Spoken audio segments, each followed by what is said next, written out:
Bienvenidos a Historiar.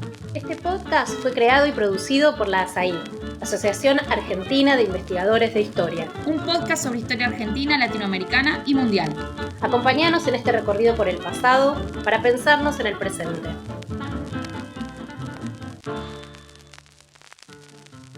Bienvenidos, bienvenidas a Historiar, el podcast de la Asociación Argentina de Investigadores en Historia. Soy Gabriel Entín y hoy vamos a hablar del liberalismo. ¿Qué significa el liberalismo? Su historia, sus problemas, cómo podemos aproximarnos a esta noción omnipresente en los lenguajes políticos y en nuestra vida cotidiana. Y para eso voy a dialogar, y tengo el gusto de dialogar con Javier Fernández Sebastián. Javier Fernández Sebastián es profesor de Historia del Pensamiento Político en la Universidad del País Vasco. Es fundador de una red muy importante de estudio de los conceptos políticos en el ámbito iberoamericano que se llama Iberconceptos, de donde se publicaron 2 diccionarios, el Diccionario Político y Social del siglo XIX y del siglo XX español, y el Diccionario Político-Social del Mundo Iberoamericano en 2009 y en 2014. Y los últimos libros que publicó hace muy poco Javier son Historia Conceptual en el Atlántico Ibérico, Lenguajes, Tiempos, Revoluciones, editado por el Fondo de Cultura Económica en 2021, y Key Metaphors for History, Mirrors of Time, publicado este año por la editorial de Routledge. Javier es un especialista en el liberalismo, ha dedicado décadas al estudio de esta noción y gran parte de estos trabajos están concentrados en su libro La Aurora de la Libertad, los primeros liberalismos en el mundo hispánico del 2012, que es un libro que editó. Bienvenido, Javier, es un gusto recibirte en el podcast Historia. Muchísimas gracias, Gabriel, el gusto es mío. Un placer. Bueno, para comenzar con un tema de actualidad. Hay una definición de liberalismo que es la del presidente argentino, Javier Milei, que la menciona constantemente en sus discursos, que es la siguiente. Te la voy a leer y después te voy a hacer la pregunta.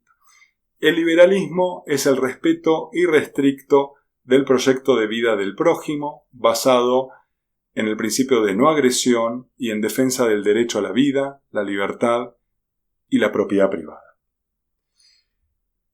¿Qué opinás de esta definición del liberalismo? ¿Cómo la podemos entender en el presente y también a partir de la historia? Bueno, es una definición, digamos, muy de parte, es decir, el problema es interesante porque muestra cómo un concepto tan amplio como liberalismo se puede enfocar desde perspectivas muy distintas y algunas definiciones de liberalismo serían totalmente incompatibles con esta que da Milei, pero también habría otros que, digamos, es decir, la cuestión de los conceptos políticos y mucho más de los ismos políticos como es el liberalismo, que yo creo que no se nos tiene que olvidar, eso es fundamental, es decir, es el primer verdadero ismo político del mundo contemporáneo, pues porque, por ejemplo, el republicanismo existía desde antes, pero el liberalismo es un neologismo, es un término que surge pues en la segunda década del siglo XIX, se empieza a popularizar a partir de los 20 y tal, y coincide con un periodo, digamos, yo diría que entre 1810 y 1840 se han conformado casi todos los ismos políticos más importantes de nuestro mundo. O sea, en esos 20 o 30 años nacieron casi todas las ideologías políticas fundamentales, aunque haya habido variaciones a lo largo del tiempo. El liberalismo es uno de ellos, y el liberalismo experimenta, como es lógico, por otra parte, a lo largo de estos 2 siglos desde su creación, cambios importantísimos y muchas definiciones adversarias. Es decir, es posible encontrar definiciones que casi podrían resultar hasta cierto punto contradictorias. Por ejemplo, esa definición que da Milei, por ejemplo, podría encajar hasta cierto punto, porque hay algún elemento ahí de la vida y tal que es más problemático, pero yo creo que encajaría desde luego en una concepción libertaria del liberalismo, tipo lo que se suele llamar ordoliberalismo, von Mises, de von Hayek, etcétera, ¿no? Pero desde luego no en otras formas de liberalismo que también son liberales, como a lo largo, tampoco quiero agotar el tema, pero digamos a lo largo de este tiempo hemos visto sucederse muchas maneras diversas de entenderse el liberalismo. Por ejemplo, el llamado en el mundo británico, en el mundo inglés, New Liberalism, que no confundir con el neoliberalismo, es decir, el nuevo liberalismo de finales del siglo XIX y comienzo del siglo XX, de Hobson, de Hobhouse, etcétera, el famoso libro de Hobhouse de 1911, liberalismo, titulado así, que se tradujo al español, se tradujo al sueco, se tradujo a varias lenguas europeas. Es un entendimiento del liberalismo casi antagónico con el de Milley, porque ese entendimiento del nuevo liberalismo colocaba en el centro no solo la libertad, sino un grado determinado de igualdad que implicaba un grado de lo que llamaríamos después, lo que se podría llamar un cierto entendimiento socialdemocrático del liberalismo. De hecho, a comienzos del siglo XX, varios socialistas, por ejemplo, en España, Indalecio Prieto, que fue un ministro de la época de la República, un líder del Partido Socialista, de la sección moderada del Partido Socialista Obrero Español de esa época, él decía, una frase que se repite mucho en España: soy socialista a fuer de liberal. Es decir, soy liberal y como soy liberal, el liberalismo me ha llevado al socialismo, por ejemplo. Lo cual indica bastantes cosas. Indica que dentro del liberalismo caben entendimientos. Por ejemplo, hoy día en Estados Unidos, y esto es un síntoma evidente de que hay muchas maneras de entenderlo, el término liberal en Estados Unidos quiere decir más o menos lo que en otros lugares del mundo, en Europa, se llama progresista o de izquierda moderada. Es decir, y en cambio, muchas veces en Europa se habla de liberal como algo más bien derogatorio, como sinónimo casi de neoliberalismo, que es otra forma de liberalismo que nace después, etc. Con esto quiero decir, porque podríamos estar hablando mucho tiempo sobre esto, que hay muchas formas de liberalismo consecutivas y también simultáneas. Es decir, al mismo tiempo que está surgiendo ese new liberalismo, no todos coinciden. Hay entendimientos de liberalismo, por ejemplo, Tomás Elorrieta publica un libro llamado Liberalismo en España, en el comienzo del siglo, que en cierto modo conecta con el británico, pero también tiene peculiaridades muy españolas de esa época. Es decir, el liberalismo es un concepto ómnibus, en el que caben muchas maneras diferentes. Y eso sucede en varios ismos políticos, no solo el liberalismo. Pero el liberalismo es el primer ismo político importante, como digo, que se genera a comienzos del siglo XIX. Entonces, para ordenar un poco la comprensión de este ismo, ¿no? Liberalismo que, como acabas de mencionar, puede estar asociado al ordoliberalismo, al libertarianismo, pero también al socialismo, claro, también a la socialdemocracia, etc. Si nos vamos al pasado, antes del liberalismo está el adjetivo liberal. Claro. ¿Qué significaba? Vos acabas de decir, el primer ismo a principios del siglo XIX. ¿Qué significaba ser liberal a principios del siglo XIX? Sí, liberal es un término que se usa, yo creo, especialmente en la literatura española. Yo he encontrado clásica, es decir, los clásicos del siglo de oro, pues yo qué sé, de Cervantes, por supuesto, Lope de Vega. Entonces es bastante frecuente. Por ejemplo, como adjetivo, amante liberal, bueno, hay muchas obras, incluso obras de teatro, hay una que se titula El Liberal. Liberal significaba básicamente, de esto desde el comienzo de la Edad Moderna, significaba básicamente generoso. Era un adjetivo de tipo moral. Era un elogio. Decir de alguien que era liberal era un término con connotaciones francamente positivas. Era una persona generosa que se movía en un término intermedio entre es decir, que sabía administrar los favores, no solamente económicos, pero también económicos. Por ejemplo, decir de un rey que era liberal quería decir que no que tenía liberal en sentido político. Se decía mucho que tal Carlos III es un rey liberal, pero liberal en el sentido, digamos, de que daba juego a que ampliaba, que era ilustrado, que se preocupaba por el bien de los súbditos. Es decir, el liberalismo de hecho, el liberalismo no. El hecho de ser liberal en esa época se confundía casi con la nobleza, en el buen sentido de la palabra nobleza. Es decir, ser liberal y ser noble es casi lo mismo. No noble en el sentido de aristócrata, sino una persona de corazón noble que no es demasiado, es magnánimo, da ayuda a las personas que le rodean y es generosa, pero no sin ser tampoco derrochadora. El liberalismo, no el liberalismo, la liberalidad, el término que El se ser utiliza. liberal. Ser liberal, que se utilizaba también liberalidad en ese sentido. Tenía un significado moral, no político. ¿Y cómo, de ese significado moral, cómo adquiere o cómo se transforma en un concepto político? Sí, hay como dos fases muy marcadas, yo creo. Hay un autor alemán que se llama Jörn Leonhard, que dedicó un volumen muy grande al estudio del concepto de liberalismo, pero cometió un error fundamental, y es que él habla del origen del concepto de liberalismo, cómo nació. Y ahí contempla la tradición alemana, la tradición francesa, la tradición británica y la tradición italiana. Pero no contempla el caso español, porque él no leía español. Y yo he hablado con él varias veces y hemos colaborado en un libro, etc. Entonces, ¿por qué es importante el caso español? Pues es importantísimo porque es precisamente en España donde se produce, en el mundo hispano más que en España, es decir, en la España de esa época, que era una España bicontinental, o sea, digamos, con América incluido, que es antes de La monarquía. O sea, la monarquía.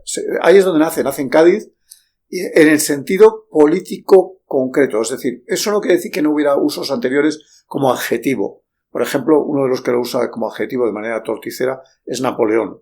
Napoleón decía, el propio golpe de 18 Brumario, que le lleva al poder, cuando da el golpe de Estado, que convierte en primer cónsul y todo eso, emperador, después, lo hace con un manifiesto en el que dice el espíritu liberal, y liberal, digamos, era un término muy bien connotado, que sonaba bien a los oídos de cualquiera, y por tanto le está dando ya un significado casi político. Es moral, es que digamos, el paso de liberalidad al liberalismo, de liberal en el sentido moral a liberal en el sentido político, es paulatino.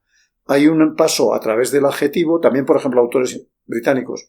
Por ejemplo, Adam Smith puede utilizar liberal algunas veces, pero desde luego en toda su obra de 1776, digamos, sobre las riquezas, su obra clásica, que se considera como el origen del liberalismo económico, no utiliza pocas veces la palabra liberal en inglés, y se utiliza para un comercio liberal, un comercio abierto, en cierto modo, pero no tiene todavía un sentido político ni económico preciso, es simplemente usos incidentales de la palabra.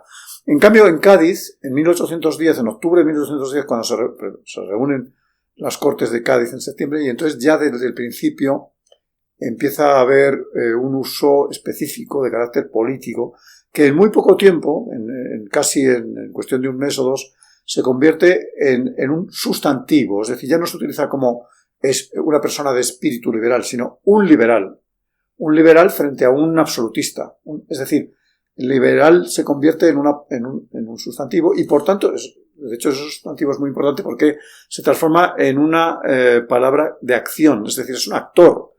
Los liberales hacen tal cosa, los liberales luchan por la libertad. Y ahí es donde se vincula el término liberalismo y liberal. Bueno, el liberalismo nace un poco después, pero pues el término liberalismo se vincula a la acción política y sobre todo a un término clave que es la libertad. Estás hablando de un contexto, el de las Cortes de Cádiz, que es el de la crisis de la monarquía hispánica. Napoleón invadió España en 1808, hay abdicaciones reales, Fernando VII, Carlos IV, hay un vacío de legitimidad y comienza la primera guerra de independencia en el mundo hispánico, que es la guerra de independencia de España contra Francia. Entonces ahí me imagino que la palabra libertad es omnipresente en este contexto. ¿Qué significa la libertad? ¿Es luchar contra los franceses, luchar contra Napoleón? ¿Significa derechos individuales? Porque tenemos también toda la experiencia de la Revolución Francesa. Claro. Es un tema muy complejo, lo hemos trabajado también en el diccionario de conceptos que has mencionado antes. El concepto de libertad en ese momento, digamos, está siendo definido de manera, digamos, compleja y contradictoria. Por decirlo rápidamente, ahí, en torno a ese momento de las Cortes de Cádiz, a ese momento de lucha contra Napoleón o contra su hermano José, que era el que ocupaba el trono de Madrid, surgen una serie de patriotas, se llaman así, los patriotas, digamos a sí mismos, que combaten contra el que consideran un rey usurpador que ha sido impuesto por Napoleón, y entonces se refugian en Cádiz, que Cádiz es una ciudad marítima, es una ciudad casi insular, casi es una isla, es una península, que se defiende muy bien de las tropas francesas y se mantuvo, nunca los franceses consiguieron dominar prácticamente la totalidad de la península, con la excepción de Cádiz. Y entonces eso permitió un islote, digamos, de libertad, de patriotismo, de no estar bajo el dominio de Napoleón, ¿no? Un poco bajo la escuadra inglesa que estaba rodeando también, protegiendo a Cádiz, ¿no? Entonces hay una libertad como no dominación. Claro, y entonces, bueno, uno de los sentidos clarísimos lo da Manuel José Quintana, que es un líder del Partido Liberal, el primer líder del Partido Liberal, que era un poeta también, un escritor, Manuel José Quintana, que dirigía un periódico en esa época importantísimo, de 1808 en adelante. Primero se crea en Madrid y cuando llegan las tropas francesas se retira a Cádiz y se publica en Cádiz, que se llama El Semanario Patriótico. Ese periódico tuvo mucho eco también en América, porque de hecho se publicaba también en Buenos Aires y en otros sitios. Es decir, no se publicaba el periódico. Circulaba, pero sobre todo se reproducían también artículos. Es decir, esto también lo ha estudiado Díaz Party, por ejemplo. O sea, se reproducían muchos artículos en casi todo la monarquía, con lo cual no era un periódico meramente gaditano, sino que además también tenía repercusión porque José María Blanco White empieza a publicar el español también de esa época, desde Londres. ¿Y qué decía Quintana? Y Quintana en ese da una definición de libertad, da varias definiciones, entonces dice, estamos luchando por la libertad contra el despotismo exterior y la tiranía interior. Es decir, la libertad en ese contexto tiene dos significados. Tiene el significado de independencia frente a un poder que nos ha sometido, que nos quiere someter, el poder de Napoleón, pero también tiene el significado de libertad política frente a la arbitrariedad, frente a Godoy, frente al absolutismo de Carlos IV, etc. O sea, está, digamos, luchando en un doble frente. Una lucha exterior y una lucha interior. Por lo tanto, la libertad tiene... Y en ese aspecto interior es una libertad bastante positiva, no tanto una libertad negativa. Pues también, pero el énfasis en ese momento lo ponen en la libertad, digamos, como una forma de no dominación, de lucha para ser dueño de tu propio destino, en términos bastante nacionales. Es decir, ahí hay mucho menos grado de libertad individual de la que estamos acostumbrados a asociar en nuestra tradición, sobre todo la tradición británica, cuando se habla de liberalismo clásico. Se habla de Stuart Mill, por ejemplo. Y entonces, ese tipo de autores, Constant, también en Francia, etcétera, ponen probablemente más el acento en la libertad individual, mientras que en la España de esa época, en la monarquía de España, y yo creo que en todas partes, como consecuencia, enseguida empieza el periodo, digamos, de emancipación, las independencias, y entonces el énfasis se pone mucho en lo comunitario, porque es una situación en la cual la libertad se afirma no básicamente diciendo solamente quiero ser libre como individuo, sino queremos ser libres pues como nación o como pueblo o como tal. Entonces, esto también lo estudia mucho José María Portillo en su libro Crisis Atlántica y en otros libros excelentes en los que pone de manifiesto ese aspecto, digamos, un poco colectivista, por decirlo de alguna manera, o más bien comunitario, de la libertad, que tiene esa doble faz siempre entre lo individual y lo colectivo. Ahora estás mencionando un problema central a la propia idea de libertad, que es la relación entre el individuo y la comunidad. En este contexto, mencionaste a Constant, él, ¿no? En 1819 propone dos categorías, que es la libertad de los antiguos, ¿no? Y la libertad de los modernos. La de los antiguos, que es primero la comunidad, ¿no? La participación, ¿no? Del ciudadano en la comunidad. La de los modernos, el disfrute de los derechos individuales y de que no intervenga esa comunidad, que no me termine sometiendo. En este primer contexto, entonces lo que está diciendo es que están los dos sentidos muy fuertes, y sobre todo el de la comunidad, porque hay, digamos, está en peligro frente a la invasión, ¿no? Exacto. Sí, digamos, la recepción de Constant es muy importante en todo el mundo hispano en general, porque se empieza, digamos, la famosa conferencia del Ateneo de París, a la que has aludido, en 1819 se traduce casi inmediatamente, aparece en los periódicos de Madrid y de otros lugares, haciendo un pequeño resumen del contenido, y rápidamente, digamos, los actores políticos informados manejan esa diferencia, que efectivamente es crucial, porque de alguna forma ubica la libertad republicana en el pasado. Es decir, Constant acusa a los revolucionarios franceses más radicales, los jacobinos, de haber malentendido la libertad, porque según ellos, según Constant, la libertad de los modernos no puede ser la libertad de la vieja Esparta, ¿no?, tan admirada por Rousseau, por ejemplo, ni de Atenas tampoco, porque ese entendimiento de la libertad como participación en el soberano, ¿saben?, en la asamblea que dirigía, es algo impropio del mundo moderno, porque son naciones mucho más grandes y sobre todo son naciones comerciales. Entonces él establece esa distinción entre sociedades guerreras que necesitan una cohesión muy fuerte, en la cual está comprometida la libertad de todos y cada uno constantemente, porque tienes que combatir por la patria, por la polis, por la ciudad, y el mundo moderno, que es idealmente, él se había formado en la tradición de la Ilustración escocesa. El mundo moderno es un mundo comercial, es decir, es un mundo en el que predomina una lógica que hoy diríamos en términos actuales de mercado. Esto es muy prematuro hablar de esa época de capitalismo y todo eso, pero bueno, es un entendimiento de la libertad más bien de sociedad civil burguesa. Entonces aquellas personas que quieren gozar de la libertad en el mundo moderno no se caracteriza por la guerra, dice Constant, tiene otros textos contra la usurpación de Napoleón, sino por el comercio. La gente se intercambia bienes no robándoselos a otros mediante la violencia, sino intercambiándolos. Es decir, es el du commerce, ¿no? El comercio dulcifica la relación. Trae la paz. Trae la paz. Es una visión, es una utopía liberal, la utopía de que las guerras en el mundo se acabarán gracias a la libertad política y económica. Y esa es la visión que tiene Constant, que es que a la vez es un gran teórico del constitucionalismo. Entonces, en el mundo hispano se recibe todo eso, pero es verdad que, y Bentham es otro autor también es otra línea muy diferente. El utilitarismo de Bentham también tiene mucha influencia en todo el mundo hispano. Bentham estaba en comunicación con los liberales de Madrid, pero también con los liberales de Buenos Aires y con los liberales de Centroamérica. Era una máquina de escribir cartas y de tener relaciones.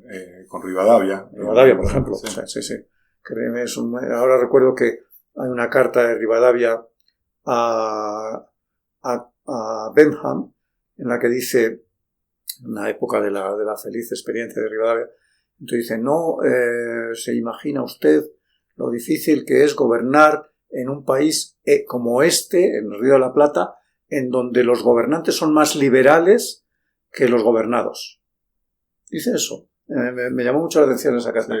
Porque de alguna forma lo que dice es que de alguna manera él se conoce como liberal y se sitúa en la vanguardia del liberalismo. Es decir, de alguna forma el liberalismo no es algo que emana de la base, sino que es algo que nosotros, los ilustrados y tal, estamos tratando de implantar en la sociedad, pero la sociedad no es tan liberal como nosotros quisiéramos que fuera.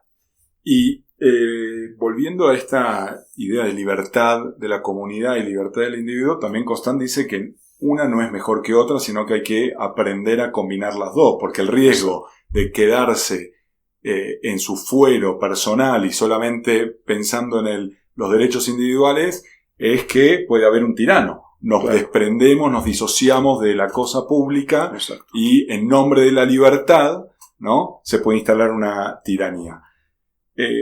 ¿Cuánto de todo esto que estamos conversando incide en el sustantivo liberalismo? Es decir, ¿qué cambia con el ismo? ¿Qué aporta una palabra como liberalismo, ¿sí?, de libertad a liberalismo? Bueno, el liberalismo, en esa primera fase un poco magmática en la que todavía no se sabía muy bien lo que era, hay luchas, desde el principio hay, preguntas sobre qué es el liberalismo. La primera vez que en el mundo entero se pregunta a alguien, esto yo creo que lo puedo afirmar con seguridad, aunque estas cosas se conviene decir hasta donde sabemos, ¿no? Pero yo creo que puedo casi afirmarlo con seguridad porque he visto muchas fuentes. Y la primera vez que en el mundo, no en el mundo hispano, en el planeta Tierra, alguien se plantea qué es el liberalismo, es en un periódico provincial gallego de Santiago de Compostela, que se llama El Sensato. Es un periódico tradicionalista, 1813. La palabra liberalismo ha surgido hace poco tiempo, y entonces se pregunta y titula un artículo liberalismo con esa palabra. Y entonces empieza el artículo diciendo, ¿qué es el liberalismo? Y entonces da una respuesta, el autor desconocido no firma, Dice, el liberalismo es un nuevo herejía política que ha nacido en Cádiz en 1812, cuyos fundadores son Gallardo y Quintana, que son líderes de las Cortes de Cádiz, y que nos lleva por el camino de la perdición. Él era claramente antiliberal. Es muy frecuente que los sismos políticos los acuñen, no siempre, pero con mucha frecuencia, los enemigos de esa posición política. O sea, por ejemplo, el doctrinarismo también fueron llamados doctrinarios por sus enemigos y ellos lo asumieron. Es decir, es frecuente este fenómeno, ¿no? Lo cual es no muy extraño, no es demasiado extraño, porque generalmente cuando tú tratas de identificar al adversario, lo conceptualizas de una manera más desde fuera, se ve mejor el blanco sobre el que vas a... Por tanto, bueno, entonces esa respuesta ya nos pone en la pista de que, bueno, para este señor el liberalismo es una cosa española que ha nacido en Cádiz y tal. Pero luego enseguida empiezan a decir, no, pero claro, estos señores tienen mucha influencia jacobina o tienen mucha influencia de autores británicos. O sea, que, sí, hay una tradición española que Jovellanos menciona una serie de autores de la Ilustración, pero luego empiezan a surgir ya narrativas según la cual el liberalismo no es algo hispano, sino que en parte procede de la imitación de modelos foráneos, por ejemplo, ¿no? Pero bueno, yendo un poco a la pregunta que me has hecho, yo creo que el liberalismo en ese momento significaba básicamente constitucionalismo. Es decir, en la primera fase casi son sinónimos, porque el liberalismo es una forma de poner coto a la arbitrariedad. O sea, lo contrario del liberalismo es servilismo, porque ellos también acuñan una palabra nueva que despectiva. No era una palabra nueva, era una palabra que existía ya, servil. Servil como un adjetivo derogatorio, decir a una persona que es servil es que tiene espíritu de esclavo. Servus en latín significa esclavo. Pero llamarle a alguien servil y hacerlo como lo hizo Quintana, poniendo un guioncito entre las dos palabras servil, quiere decir que es una persona despreciable, servil. Por tanto, de alguna forma, el liberalismo enseguida acuñó su contraconcepto asimétrico, o sea, su término negativo. Los que no son liberales son serviles, son partidarios del absolutismo, defienden la arbitrariedad. Y nosotros, en cambio, defendemos la libertad entendida como límites al poder. O sea, el liberalismo al principio tiene un fuerte componente de decir, por ejemplo, una nación no puede ser patrimonio de una persona, de una familia, porque eso es ser esclavos y dependemos, si hay una monarquía que nos somete y deciden cambiar a otro monarca sin contar para nada con nosotros, como ha hecho Napoleón, uno de los primeros artículos de la Constitución de Cádiz dice eso, una nación no puede ser... por lo tanto, desde ese punto de vista, el liberalismo lo que hace es poner límites a un poder arbitrario, que no puede hacer lo que quiera, sino que tiene que contar con la nación, porque la nación es el verdadero soberano, según ese liberalismo naciente. Vamos a ir a una pausa y volvemos en unos segundos. Perfecto. Este es el podcast de ASAI, la Asociación Argentina de Investigadores en Historia. Te invitamos a asociarte y a seguirnos en las redes, en Twitter, en Facebook, en Instagram. Podés encontrar toda la información sobre la asociación en nuestra página, asai.org.ar. Te esperamos todos los sábados con un nuevo episodio de Historiar sobre los grandes temas de nuestro pasado, abordados por especialistas e historiadores profesionales de manera rigurosa y cordial. Seguimos con nuestro episodio de hoy. Continuamos conversando con Javier Fernández Sebastián sobre el liberalismo, su historia, sus sentidos, los problemas de esta palabra. Bueno, Javier, te concentraste bastante en España, en la Asamblea, las Cortes de Cádiz, la Constitución de Cádiz de 1812, pero como dijiste también, el liberalismo es una palabra que circula inmediatamente y en gran parte por el mundo hispánico, donde forma parte América. Claro. En 1810 comienzan las revoluciones, en nombre del rey, en nombre de las leyes de la monarquía, de la religión, a partir de la organización de juntas. ¿Qué sucede en ese contexto donde rápidamente se va a transformar una guerra de españoles contra americanos, al menos en el plano retórico, ¿no? Porque después hay españoles y americanos en los dos bandos, con la palabra liberalismo?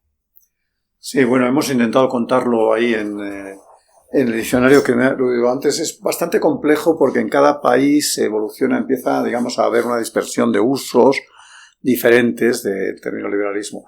Hay algunos interesantes elementos. Por ejemplo, muy tempranamente en Perú, Vidaurre, en un texto de 1815, me parece recordar, es acusado de liberalismo, él es acusado de ser liberal, es un líder de la época de las independencias en el Perú, y entonces él dice, bueno, contesta a sus acusadores diciendo, yo soy liberal si por liberalismo se entiende la lucha por la libertad, contra la arbitrariedad y por el constitucionalismo, por poner coto al poder. Pero no soy liberal si se entiende el liberalismo como un jacobinismo violento que quiere imponer. Es decir, de alguna forma enseguida surge, que es algo que sucede también en otros lugares, una especie de bueno y malo liberalismo. Empieza liberalismo auténtico y liberalismo falso. Y ese debate es muy interesante porque, por ejemplo, Leonard pone de manifiesto que eso también surgió en otros países europeos. O sea, que hay mucho paralelismo entre las cosas que pasan en América, casi incluso más tempranamente en América a veces. Por ejemplo, yo he incidido mucho en una cosa que es sorprendente.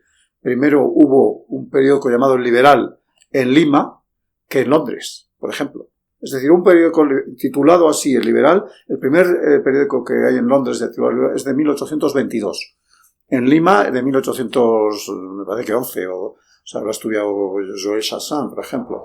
Es decir que, y bueno, y pongo ese ejemplo, pero podría poner otros. Es decir, que hay una presencia en el mundo hispano mucho más temprana, bastante más temprana, como 10 años antes, y incluso se historiza en el mundo hispano ya el liberalismo enseguida. Eso es muy curioso porque, por ejemplo, Alberto Lista, que era un clérigo afrancesado de Sevilla, pero que también sus obras circulan mucho en América, afrancesado y liberal, porque ahí hay gente que se pasa el afrancesamiento, es decir, afrancesado se quería decir que sostenía a José I Bonaparte, pero enseguida se hace liberal. Bueno, entonces él escribe en un periódico de Sevilla, me parece recordar, no recuerdo exactamente de dónde. ¿En qué año estás? Estamos ya en el en el año 1820. Okay. Empieza a escribir sobre el liberalismo de manera sistemática. Escribe un artículo muy magnífico, doctrinalmente hablando, o sea, desde el punto de vista conceptual. Se titula Origen del liberalismo europeo. Es un pequeño ensayo, es uno de los primeros ensayos que aparecen en el mundo, en el que cuenta una historia del liberalismo. Poco después aparece en Alemania un libro sobre eso, una historia del liberalismo, en 1821.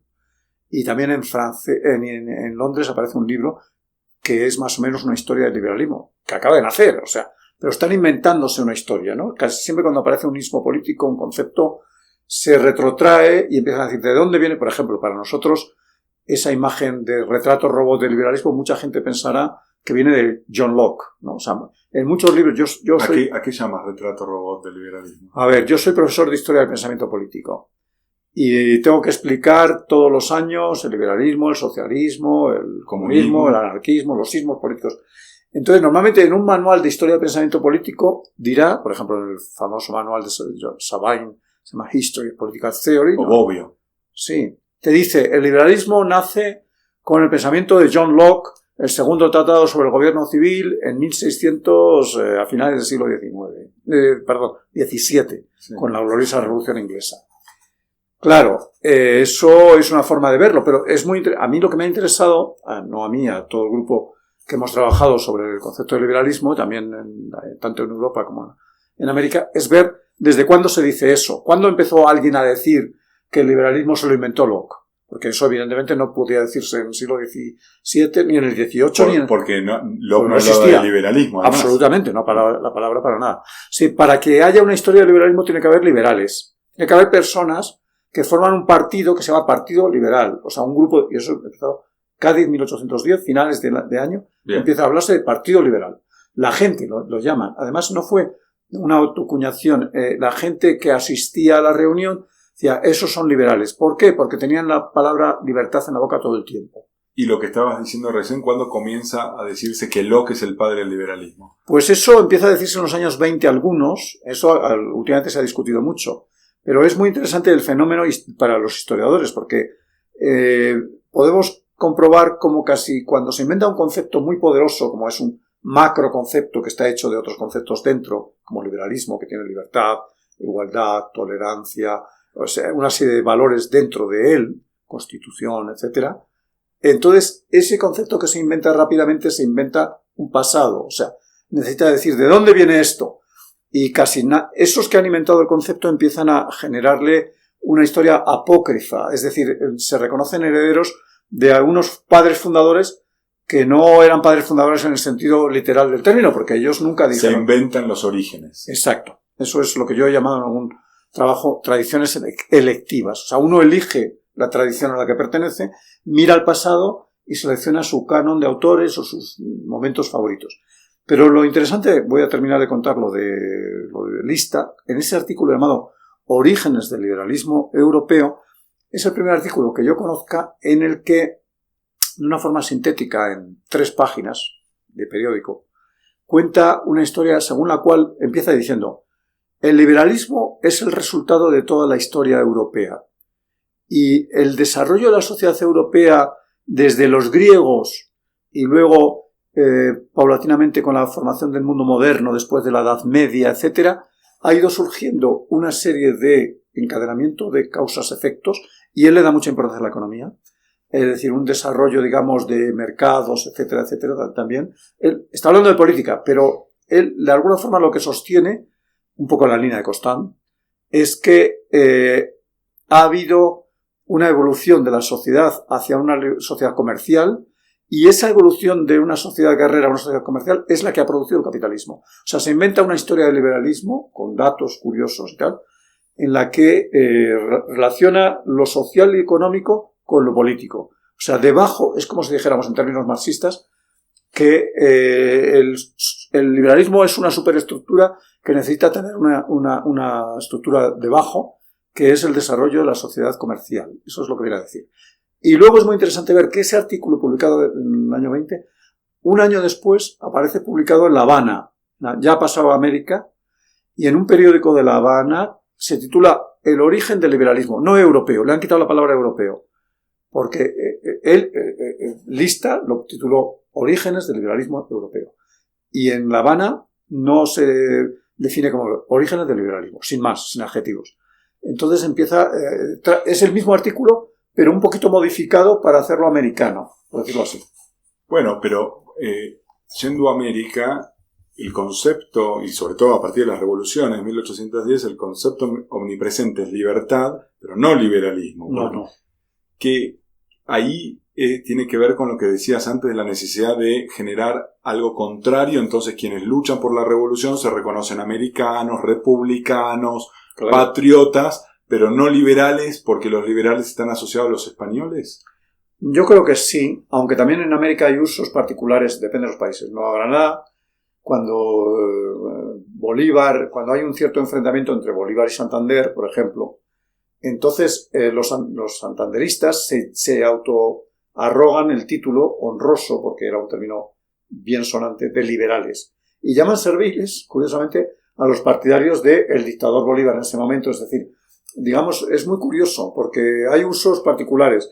Yo conozco un folleto que me editaba en Bogotá, que dice liberales y serviles, y cuando yo voy a buscar ese folleto y lo leo, me encuentro con que no está hablando en los términos de la península, sino está hablando en los términos neogranadinos, y entonces es un enfrentamiento entre los santanderistas y los bolivarianos, ¿no? Y que cada uno se adjudica, es un caso concreto, ¿no? En cada país, yo creo, ya empieza a diferenciarse el uso, ¿no? Por ejemplo, yo creo que en el caso de, por ejemplo, Río de la Plata, creo que, aunque Rivadavia lo usa y lo usan algunos, no es un término, y esto lo estudió Fabio Wasserman, sí, que tiene menos, agarra menos ese término que en otros lugares. Tengo esa impresión, ¿no? O sea, fue más tardío el uso. Pero bueno, lo interesante es que efectivamente liberalismo es un término todavía, insisto, naciente, poco usado. El ismo es una palabra que se usa bastante poco, o sea, aparece en contadas ocasiones. Libertad aparece por doquier. Y es una libertad más bien positiva, efectivamente, porque tiene un componente colectivo, ¿no? Un componente más. ¿Y el ismo qué indica? Es la idea de, porque nacen, ¿no?, en fin del siglo XVIII, principio del siglo XIX, los ismos, dijiste capitalismo, socialismo, son proyectos políticos que indican un camino a seguir. ¿Hacia dónde? Porque si algo queda claro de todo lo que venís diciendo del liberalismo es que es una noción muy poco clara. Muy poco clara, efectivamente. Pero tiene un componente de expectativa muy fuerte, es decir, no está hablando solamente de lo que la gente está viviendo, sino de lo que le gustaría vivir, de lo que le gustaría hacer realidad. Por eso decíamos que era casi como constitucionalismo, es decir, implantar constituciones liberales. Eso sí, hay un discurso, y es un discurso que va más allá de lo nacional. Por ejemplo, Francisco Javier Mina, que era un español que participó en movimientos en Nueva España, de independencia de Nueva España, y otros autores de esa época, por ejemplo, el guayaquileño Rocafuerte, Vicente Rocafuerte, el propio Monteagudo, que también... hay varios autores que plantean que el liberalismo es un combate euroamericano, que están luchando los europeos por la libertad europea, los americanos por la libertad americana, y que todos ellos son liberales. Es decir, hay bastantes... En ese momento hay una conciencia de una especie de... no solo universalismo en general, también universalista, pero incluso yo diría hispanoamericanismo. Es decir, están por un lado combatiendo a la monarquía, pero al mismo tiempo se consideran miembros de un movimiento de afirmación contra la monarquía absoluta, porque tiene ese sentido adverso, o sea, tienen claro contra quién están luchando. Contra la monarquía absoluta, pero no necesariamente contra la monarquía constitucional, limitada. No, claro. Ahora, de hecho, el primer liberalismo, por ejemplo, de Constant, es básicamente monárquico. Claro. Es decir, el liberalismo más fuerte en Europa en general, ya sea en Francia, sea en Inglaterra, es monárquico. El hecho de ser republicano es una cosa rara que aparece en América. Bueno, por supuesto, había algunas experiencias en Europa. La Revolución Francesa instauró por un breve tiempo una república, pero se consideró fallida por el terror y todo eso. Y luego había experimentos, microexperiencias en Suiza y tal. Pero el republicanismo, entendiendo el republicanismo simplemente sobre todo como forma de Estado, es una cosa que en ese momento era excepcional, y las repúblicas eran básicamente las de Hispanoamérica en ese momento. Y Estados Unidos. Ahora, quizás parte de la complejidad del liberalismo es que se basa en esta palabra tan grande de libertad, donde es muy difícil ver que alguien, cuando reivindica, ¿no? Por ejemplo, viva la libertad, que alguien pudiese estar en contra de la libertad. Pero mucho más difícil es saber qué se entiende por la libertad, ¿no? ¿Hay alguna forma de entender qué sentido de libertad tiene el liberalismo? Libertad es un concepto complejísimo. No hay nadie, que yo sepa, o prácticamente nadie, o sea, yo no he encontrado nunca en las fuentes nadie que se manifieste contra la libertad. Es decir, igual que no hay nadie que se considere a favor del despotismo. Es decir, hay conceptos que son tan atractivos que nunca nadie dirá que está en contra de ellos. Aunque a lo mejor en la práctica hace cosas que para otros está luchando contra ese concepto. Pero ni siquiera los carlistas o los absolutistas dicen que están en contra de la libertad. O sea que ellos entienden la libertad de otra manera y consideran que la suya es la correcta. Es decir, eso pasa siempre en los combates políticos ideológicos. Hay una lucha por la apropiación de los conceptos, y casi los conceptos buenos son casi siempre los mismos y los malos también. Es decir, entonces no es fácil encontrar ahí enemigos de la libertad que se glorien de estar luchando contra la libertad. Eso no existe. Por lo tanto, es muy importante ver lo que ellos quieren decir, y en ese contexto hemos incidido varias veces, y tú lo has mencionado, y yo en la respuesta anterior, que en un contexto comparado, por ejemplo, con Inglaterra o con otros países, en España y en el mundo iberoamericano en general, la libertad tiene un componente más comunitarista por esas circunstancias especiales que se dieron, y por tanto podríamos decir en términos actuales que es una libertad más republicana. O sea, el liberalismo y el republicanismo, lejos de ser incompatibles, como a veces se ha planteado, a mí me parece claro que son republicanismo entendido a la manera de Pocock, a la manera del pensamiento neorromano que diría Quentin Skinner, etc. Es decir, esa forma de pensar el bien común y la libertad como algo esencialmente como no dominación, eso nos lo encontramos en las fuentes hispanas constantemente. Pues es decir, que ese liberalismo tiene un componente muy republicano, mucho mayor que en otros lugares, por las circunstancias de ese. Y cuando hablas de lo republicano, del bien común, hablas también de la república y podríamos también decir del Estado. ¿Qué pasa con el Estado y el liberalismo? ¿Es el Estado antagónico al liberalismo o no?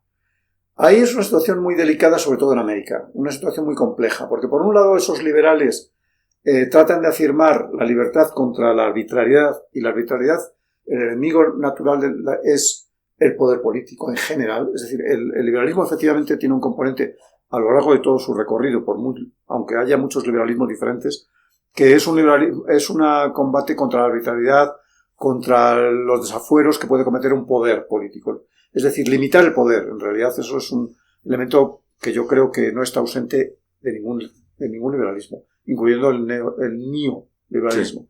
Es decir, el poder da un poco de miedo. En la primera fase, porque era la monarquía absoluta, arbitraria. Después por ejemplo, en tiempos de la Guerra Fría, después de la Segunda Guerra Mundial, el liberalismo se carga otra vez de un fuerte componente antiestatista, porque es un liberalismo del miedo, como diría Judith Clark, ¿no? Es decir, acaban de pasar los totalitarismos, el nazismo, los fascismos, pero también los regímenes soviéticos, etc. Y entonces el liberalismo tiene miedo al Estado.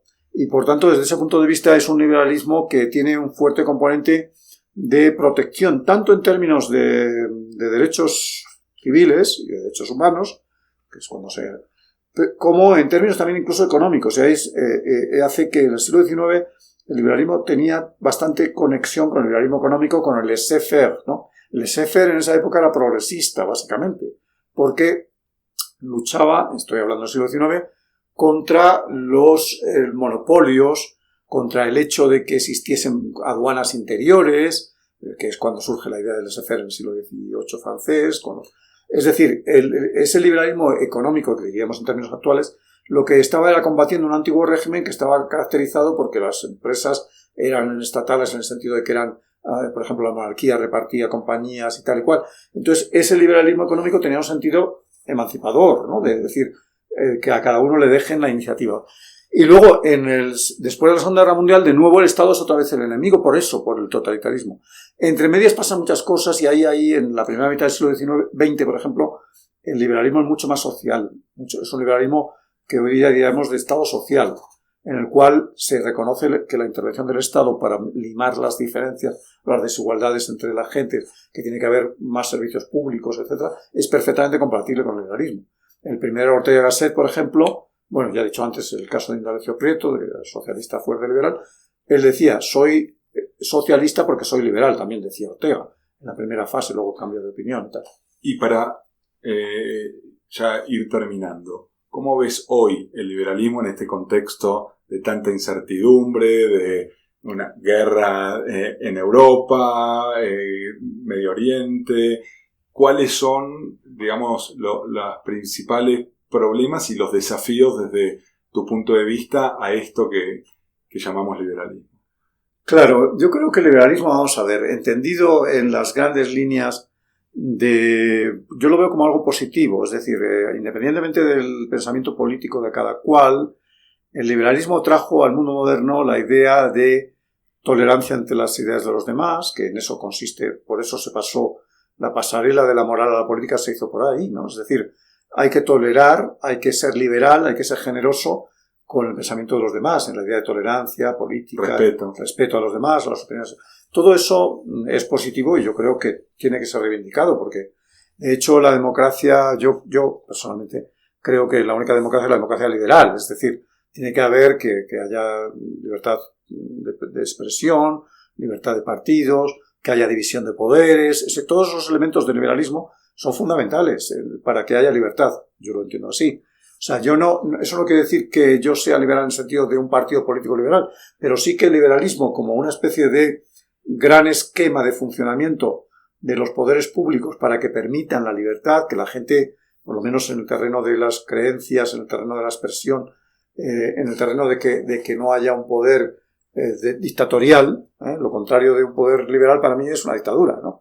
Desde ese punto de vista, pero es verdad que el término liberal se ha manchado como consecuencia un poco de hay mucha gente que identifica el liberalismo con la derecha porque consideran que es neoliberalismo, ¿no? Y claro, conviene olvidar que no todo, conviene tener en cuenta y no olvidar que no todo el liberalismo es neoliberalismo, ni mucho menos. Es decir, hay muchas maneras de entender este término. Incluso hay teóricos, yo recientemente he leído un libro que acaba de salir hace muy poco, de Samuel Moyn, que se llama, no sé cómo se llama el libro, ahora mismo no recuerdo el título, pero es una crítica muy fuerte al liberalismo de la guerra, de la posguerra, es decir, de la Guerra Fría, y dice, analiza la obra de Popper, la obra de Judith Shklar, la obra de Isaiah Berlin, etc.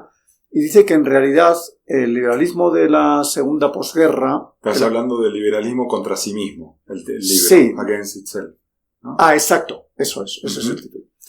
Es ese título. Y ese libro, digamos, es una especie de reivindicación del liberalismo desde un liberalismo que no es esa forma de, digamos, un poco a lo Milley, ¿no? O sea, que no es ese tipo de... El liberalismo no hay que entenderlo reduccionistamente, simplemente como un que me dejen tranquilo y que el Estado no se meta en nada, sino que el liberalismo es perfectamente compatible con una intervención del Estado, con la existencia de un estado de bienestar, en el que haya más servicios públicos, etc. Y que esa forma de entender el liberalismo tan reduccionista, en la que solamente afirma digamos, los derechos irrestrictos del individuo, en el cual el Estado no se tiene que meter, yo reconozco que efectivamente hay algunos aspectos que deben ser así, porque eso efectivamente son unos derechos que deben ser así, pero no oponer el liberalismo a la acción del Estado de carácter corrector de las desigualdades me parece un error garrafal, ¿no? Y eso es lo que dice también. Muchísimas gracias, Javier, y a nuestros oyentes nos encontramos la próxima semana con un nuevo episodio de Historia. Gracias a ti.